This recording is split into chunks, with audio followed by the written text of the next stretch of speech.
Hello, it's Ray Edwards again, founder of the all-new Copywriting Mastery 2020 coaching program and the top-rated copywriting podcast, The Ray Edwards Show. It's great to have you here to join me for the third video in my free workshop, Writing Words That Sell in the New Economy. In this video, I'm going to outline the exact blueprint you need to use your new copy everywhere you communicate. If you've ever been confused about how all the pieces of copywriting fit together, and more importantly, what goes into creating massive success with copy, this video is for you. If you've wondered, where does this go on my site? How do I use it? Maybe you're a business owner and you aren't sure what to do with your copy, like I just described, or you're an experienced marketer and you just know you're not putting your copy to full advantage and creating strategic influence. So in this video, I'll show either one of you in either scenario how business owners like you and me can use new copy everywhere you communicate. In video 1, we talked about how now is the right time to write the words that sell without being salesy so you can have more time and freedom. Then in video 2, we covered the pastor framework, the first step to take you down the road so you can read the minds of your avatar or perfect customer. So if you haven't seen those videos yet, go back and watch them now and then come back to this one only after that. I'm assuming you went and watched the videos. Today, I'm going to build on what we already discussed by giving you the complete blueprint to use your new copy everywhere you communicate. By the end of this video, you'll have so much clarity about copywriting and you'll see how everything fits together. I'm also going to share a step-by-step guide for growing your business with copy-based content. Once you use this, you'll never have to worry about building your list again. Promise. This will help you break free of that frustration. And it's a key in helping you make more sales so you can experience more time and freedom. We've got a lot to cover today, so make sure you've got your pen and paper ready so you can take notes as we follow along. Anytime you're trying to use your new copy everywhere you communicate, it can be tough. Because in the beginning, everything's new. It's confusing. Things like figuring out the right approach to selling, to getting all that copy written, and to do it without being pushy or salesy. And then you need to know the role that each piece of copy plays. It's not easy. On top of that, even if you already have experience with copywriting, you're always looking for that 80-20. You know, you want to find the 20% that's going to produce 80% of the results. That's why copywriting-based strategic influence is going to save you a ton of time. This is the exact blueprint you need to use your new copy everywhere you communicate. So go ahead and click the button to download your own copy of the Copywriting-Based Strategic Influence document and follow along. Now, with that being said, I need to warn you before we get rolling. Once you see the blueprint, you'll be tempted to dive right in and get to work. It gives you the complete overview. But I want to make things easy for you by covering the 20% that we talked about earlier. So although the blueprint gives you the high-level view, stay with me because I'll walk you through the 20% that gives you 80% of the results. So let's get into the meat and potatoes of today's video, starting with the blueprint. Let's open it up and take a look. So what is the copycentric approach? Well, first of all, welcome to the transition economy. And what we mean by transition is simply a change from one state to another. In childbirth, which is where we get the metaphor, this is said to be the most intense stage. And I say it's said to be because obviously I would not know. But I have it on good authority, this is the most intense stage. As we know, the payoff is well worth the discomfort. So what's the transition economy?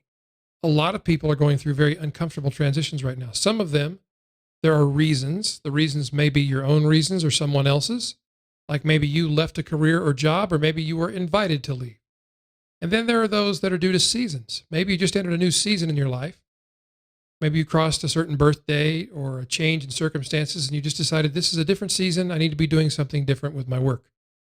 Whatever the reason, many people are in transition right now. So does this sound like you? Are you perhaps a small business owner looking for a new way to do business? Are you a product launcher, somebody who's trying to launch a product using Jeff Walker's PLF system?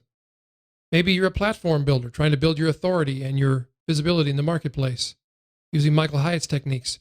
Maybe you're a certified or licensed professional. We have many attorneys and physicians and other licensed professionals who are part of our community.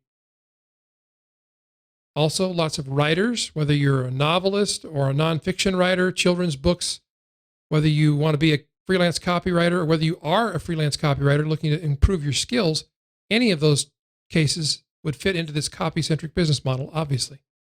Maybe you're a creative person, an artist, a painter, a sculptor, something like that. Or maybe you're spiritual. And that could mean you're in a ministry, you're a pastor, or you're an itinerant minister, or perhaps you have a healing practice or an energy practice or something of that nature. Whatever the case, that's a totally different market, and there's a totally different approach to take, and we'll talk more about that at a later time. But it definitely fits into the copy-centric business world. So what is a copy-centric business? If you're moving out of one phase of business into another, or if you're just looking to enhance the business you already have, what does it mean to become a copy-centric business? Well, let's start with this. Everybody has wisdom to impart, and that's an important distinction because being copy-centric means you're going to be generating a lot of copy, and that means you're going to have to distill your wisdom. And you might say, well, Ray, I don't really feel very wise. Maybe you're very young, or maybe you're very much further advanced in life, but you don't feel like you have wisdom. You wouldn't call yourself wise. Well, everybody has wisdom of some kind. You have knowledge, and that knowledge comes through experience. And that experience is filtered through your advice and your personality.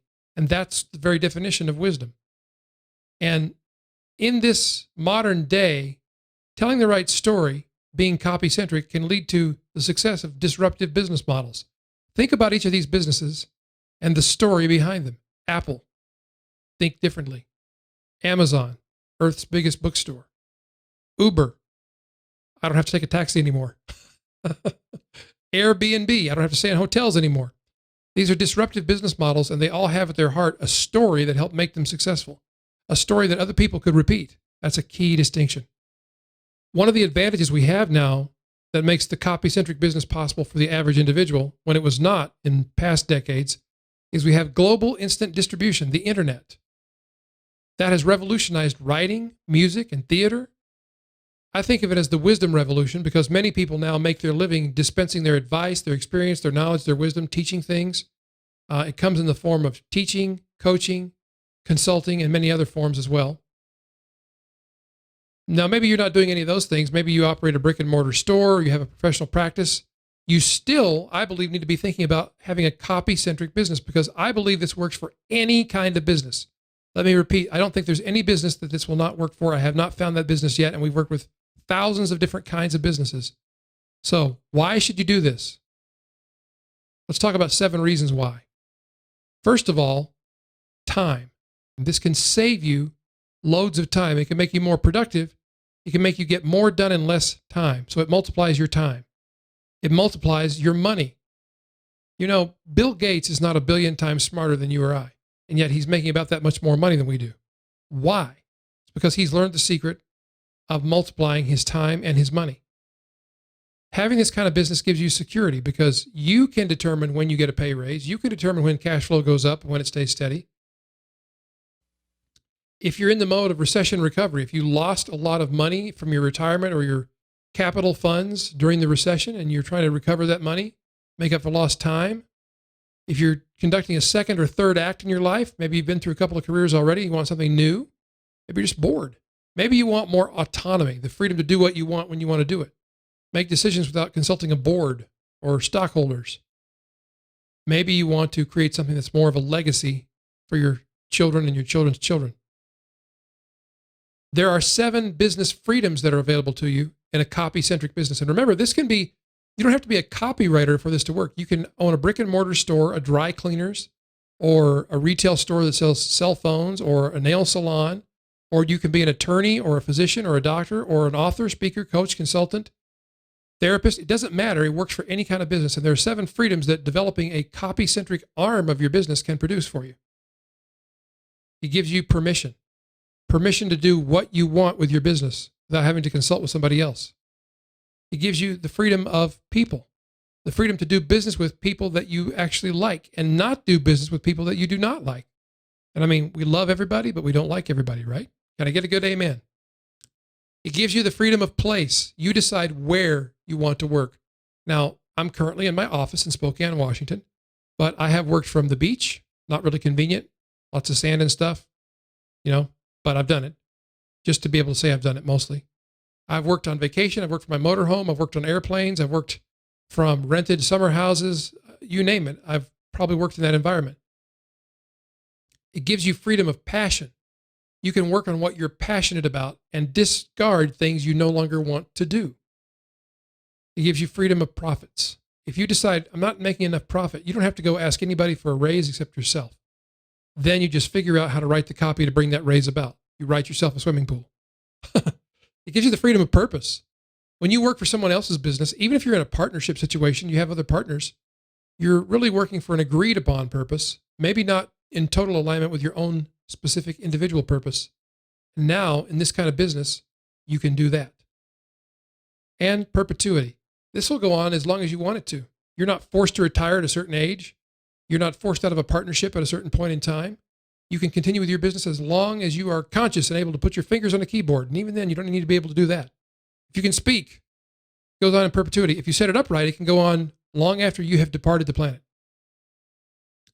There are 7 advantages to a copy-centric business. And again, this could be any type of business right now. You could have a dental practice. We have many dentists who are part of our community. You could have an optometry practice. You could have a retail store. Or you could be starting a business online and selling totally online. This still applies no matter what business you're in. 7 advantages that this brings you are, first of all, no capital requirements to do this. You can start this on a shoestring or on no string. No staff required to do this. I operated for years without any staff. It was just me. No inventory. You don't have to stock up on stuff. You don't have to tie up your money in shipping and inventory costs. No technical expertise required. These days, you can do it at the touch of a button. Most anything you need to do. Set up a website, touch of a button. Start a blog, touch of a button. Start a podcast, touch of a button. Now, can you hire people to do this stuff for you, do it more customized? Yeah, of course. But you can start out with no technical experience required. And I started actually from the other end. I started kind of liking the technical stuff, and I've had to train myself not to do it anymore. And I don't touch it on purpose because I've got other stuff to do. There's no large risk. Starting any other kind of business, start a new restaurant or a franchise even, you got to put a lot of capital at risk, and it may go south. It may go haywire. Now, this copy-centric business of yours may go haywire as well, but you haven't sunk a large amount of capital into it. That makes all the difference. There's no need to burn bridges. Many people who are part of our community worked a corporate job while they built their copy-centric business and left only after they felt secure enough. And then they did it in a nice way. They took their time. They gave plenty of notice. They're still friends with their employers. There are many people who still have really high-profile jobs who also have a copy-centric business on the side. Mark Mason of the Late Night Internet Marketing Podcast and blog has a side business and still works for a big corporation, has a very high-profile job, and loves both things. So there's no need to burn bridges or hate your job. This can just be another source of financial freedom for you. So what are the steps to launch your copy-centric business or to retrofit your current business? So if you have a retail store or some other kind of business that is not copy-centric or internet-centric, can you still retrofit or build a new part of your business that focuses on this? And I believe the answer is you should. The answer is yes, you can. And I'm going to show you how. Here are the steps to launch your copy-centric business or retrofit your existing one. First, you build your launch pad. So this means usually a blog, building an email list, social media presence, and finding your tribe. You don't make the tribe. You just find who your people are. They'll recognize your voice. They'll come to you. Then you construct your payload. Whenever a rocket lifts off the launch pad, there's a payload on board. It's either people or instruments or other stuff that you're shooting into space. So you want to construct the payload for your spaceship. If your new copy-centric business is your spaceship in this metaphor, what are you going to put on board? Well, first of all, you have to define who are you? What's your purpose? What is the wisdom that you bring to the table? What's the unique value you bring to the world? That was your unique core thesis. That's one way of determining that. Wisdom, as I said earlier, is a combination of your knowledge, your experience, coming through your voice. That is your particular brand of wisdom. And don't tell me you don't have any, because everybody does. What is your wisdom premise or your unique core thesis? It's your message, your manifesto, the meaning, the market, the media that you'll use to communicate with them. The next phase is you build your rocket. The vehicle is a 3-stage rocket, and here are the stages. Ask. They will ask you, if you build a presence, a platform online, people will begin asking you for your help in your area of knowledge. Give. You give, this is stage 2 of your rocket, you give your best advice on what they should do. And then the 3rd stage is receive. You receive payment for showing them how. So it's free for them to ask, it's free for you to give in terms of what they need to do, but when they want to know how, that's where you get paid. That's your 3-stage rocket. Next step, start the countdown. You announce the launch date. You count down to the launch. You put on a show. You tell a story, in other words. You build anticipation. You have a conversation. That's all copy. And then liftoff. The fuel burn is you, your personality, your wisdom, your spirit injected into this enterprise that you're building. Your booster rockets are your partners who help promote you. Warp drive is your fans. That's been true for us, certainly. People who have been through your trainings, who are fans of your work, they promote you to other people with no incentive other than they love what you do and they want to share it with the world. Then you achieve escape velocity. That's where you escape the pull of gravity, just like a spaceship does. And you start building your space station. And the metaphor gets kind of crazy from there. So we don't have a lot of time. I'm going to skip over that. Okay, what do you do next after you've done all this? You've launched your new copy-centric business, or you've retrofitted your previous business. What do you do next? You plan. And remember the 5 P's of planning. Prior planning prevents poor performance. Avoid paralysis by analysis, also known as procrastination disguised as perfectionism. So if you're going to wait to get this perfect, you'll never get it started. And model, don't invent. Now, don't steal. Don't outright copy people's actual words and names and so forth, but model what's already worked. Your next step is to prepare. Here are the 5 phases of copy-centric development. Phase 1, passion. You start with your why. Why do you do what you do? If you don't have passion, I believe it's a losing proposition, because if you have a big enough why, as Tony Robbins says, you'll always figure out what your how is.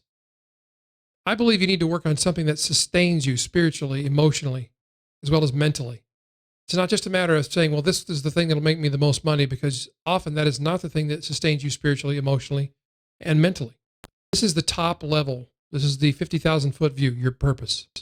What equals your mission? Like specifically, what is it that you're doing? The how is your vision. We go into this in great detail in the program, believe it or not, because it's important to your copy. It informs your copy. But just for now, you know what these items are. I'll spend a little bit more time on who. The person that you're talking to, if you think of the pastor formula, when you're writing copy to your customers, it's just about them. But when you're thinking about your business and building a copy-centric business, the person is you plus them, and that equals us. So your person is us. What's good for us?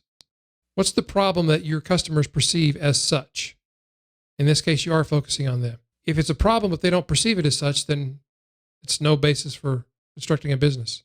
There needs to be pain present in the area where you're building a solution, because if it doesn't hurt, nobody wants to fix it. Yes, I know that I used improper grammar. If it don't hurt, nobody wants to fix it. That was tongue-in-cheek. If it don't hurt, nobody wants to fix it. It's time to start thinking as you're preparing. It's time to start thinking about how and where to reach these people. Now, when you're doing this phase, there's the FRA approach. I could just leave this for you to figure out on your own, but that would be mean. The FRA approach is the fire, ready, aim approach. A lot of entrepreneurs take this approach. Then there's the RFA approach. Ready, fire, aim. This was me for a long time. And you know the right sequence, don't you? Ready, aim, fire. There is a specific way to do this in business, and lots of models of how not to do it. Phase 2 is product. This is true for any business now. This is true whether you're building a business from scratch, doing digital training programs online, or whether you're a consultant with real-world seminars and workshops you do, or whether you have a practice or a store that has a physical location that people visit. It doesn't matter. Phase 2 is product. This is how you solve their problem. And the magic is not in the mechanism, it's in the transformation that takes place. This should sound familiar to you by now. It's the stuff. The product is the stuff, the deliverables. Could be a course, could be coaching, could be live events, could be physical products, could be services, professional services even.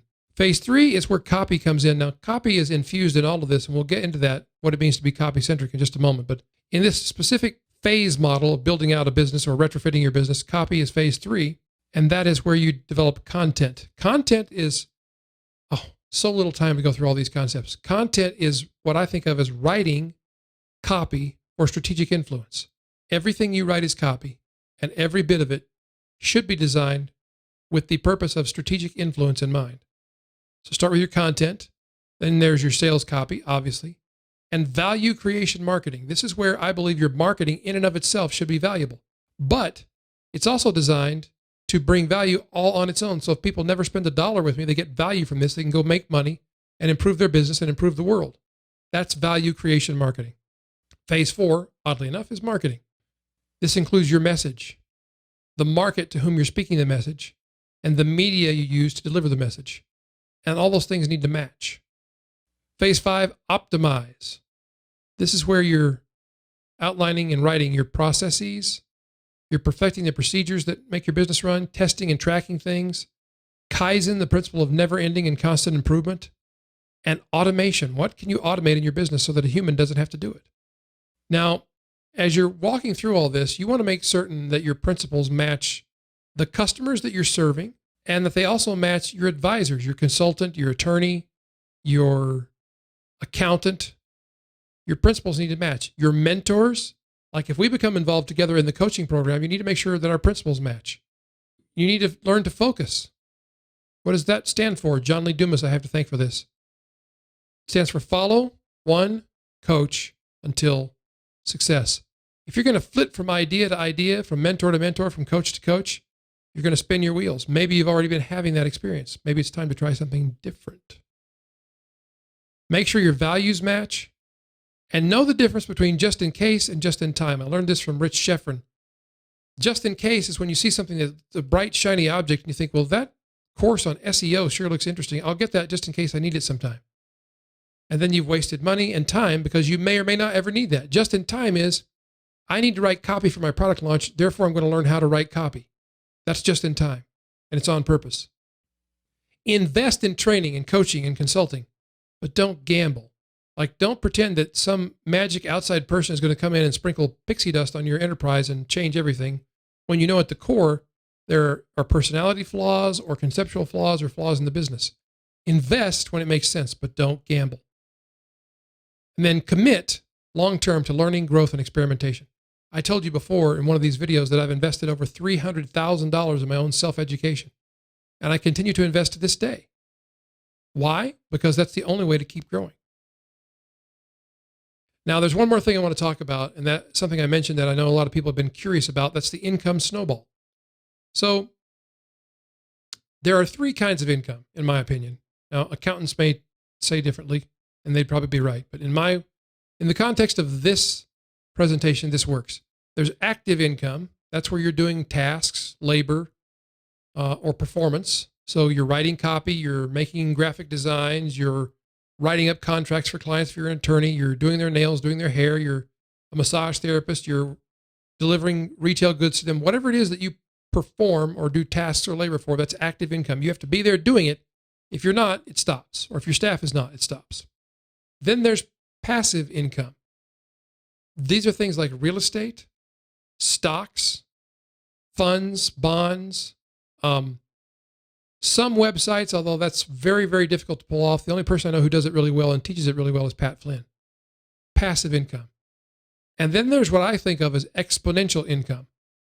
It's a hybrid of passive and active income. And this is what gives you the snowball effect, because eventually, no matter how passive your business is, if you're not there to push the snowball a little bit, it'll stop rolling downhill and the whole process comes to a halt. Even if you're, quote, just, end quote, an investor, you have to monitor and rebalance your portfolio at the very least. So there's always some effort. There's nothing that's truly passive.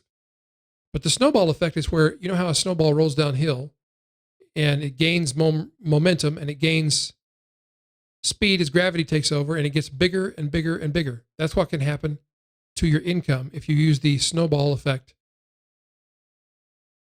Now, what is the copy-centric income snowball?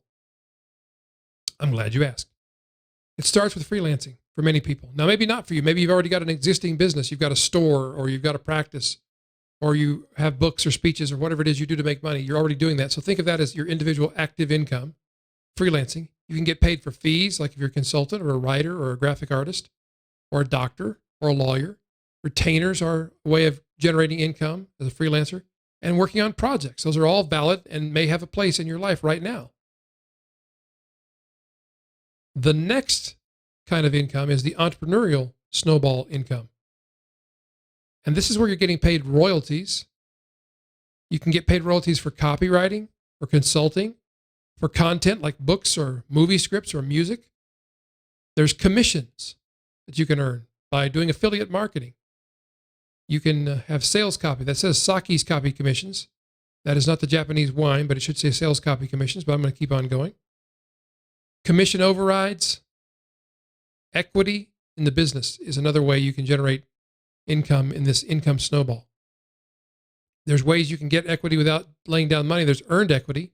Like in certain cases, you may write copy, and if it's successful, you may gain equity in the company you wrote copy for. You may get equity as payment. Perhaps you want to charge somebody $150,000 to write copy, and they don't have the cash, but they can give you equity in their company. Be careful in this kind of deal because you can get hosed pretty easily, but it can be a valid way of getting equity in companies.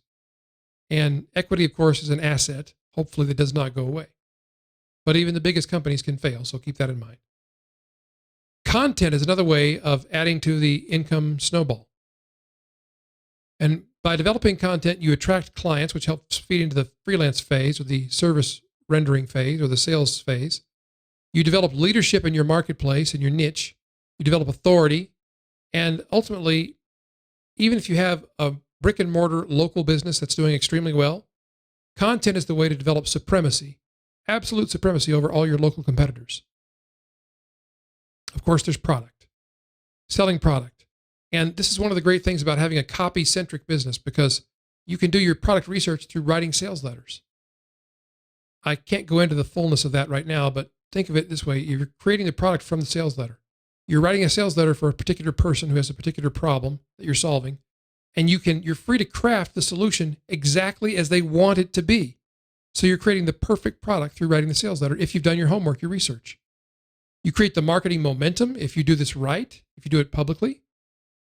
And you, of course, have ownership of the product, which means it's an asset that continues to develop income for you on an ongoing basis. It has value. It can be sold. It has leverage. It can be used to leverage relationships or market position or leverage your way into other deals. And it gives you a sense of security when you own the product. This, to me, this is the place you want to be. You want to have ownership of product-based assets.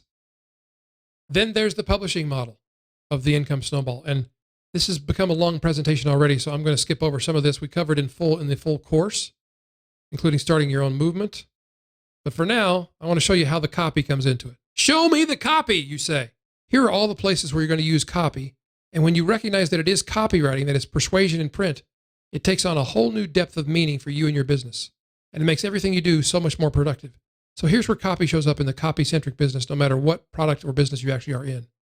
It shows up on your website, on your blog, in your social media, traditional media, books, magazines, newspapers, email newsletters, podcasts, live video, memos, white papers, trade journals, speeches, interviews, film, YouTube, brochures, yellow pages, self-mailings, billboards, radio, infographics, vlogs, landing pages, letters, postcards, magalogs. Those are things that look like magazines, but they're actually direct mail pieces. They're very profitable. Kind of expensive, but very profitable. TV shows, bookalogs, movies, business cards, how you answer the phone, that's copy. Everyday speaking, that's copy. And we could go on and on. The list is endless. Any communication you engage in with other humans is copy. And when you know that, you have become copy-centric in your approach. And you're running a copy-centric business. This can radically shift or totally change the nature of your business. Let's do a quick review of what we learned today. We went over the entire blueprint for creating massive strategic influence by understanding Everything is copy, and knowing where to place which copy in your business for the most effective use. Isn't it easier seeing how everything fits? And most importantly, doesn't it feel good knowing what you should focus on right now, regardless of where you are in your journey? Do you see how this clarity will help you make more sales easier and faster? Now that you've got those wheels turning, I want to hear from you. I know you picked up a lot of ideas in this video, and now's the time to get started. So let me know in the comments below what your first step's going to be. And if you found this video helpful, others will too. So give somebody else a hand by sharing this video on Facebook, on Twitter, on Instagram, or send them a link. In the next video, I'm going to show you how to implement what you learned today easier and faster. If you're a business owner, this lays out the exact plan you can use to make more sales. And if you're already an experienced marketer, you'll build on what we've already created by following specific steps designed to get you past what's holding you back, so you get on track and hit your goals. Speaking of learning how to make more sales, we've been hearing from a number of people who have questions about the all-new Copywriting Mastery 2020 coaching program, and I would love to see you in there. In the next video, we'll talk more about how the program works and how you can join if it's a good fit. The way it works is that I open the full class to the general public on a very limited basis. We do this so it runs similar to a college class where we all go through the material together. So registration opens in a few days, then it closes, so I create the space for the new members and deliver the content. So if you're interested in moving forward and want to know how, you'll want to join me in the next video when I lay it all out for you. But for now, I want to leave you with this. Just by taking part in this video, you're already closer to knowing how to make more sales. Think about video 1, where you learned how to write the words that sell without being salesy. This training alone has shown you how to have more time and more freedom.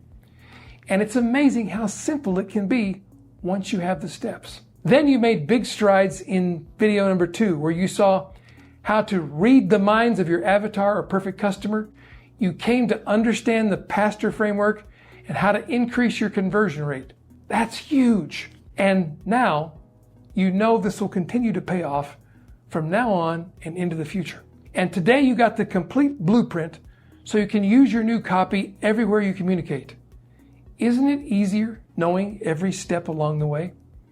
To make it even better, we cut to the chase so you know exactly what gives you bigger results faster and with less demand on you. In just a few days, you've learned so much more about how to make more sales. And in the next video, I'll share the next step on your journey. I'm so excited about what's in store for you. I'll see you in the next video.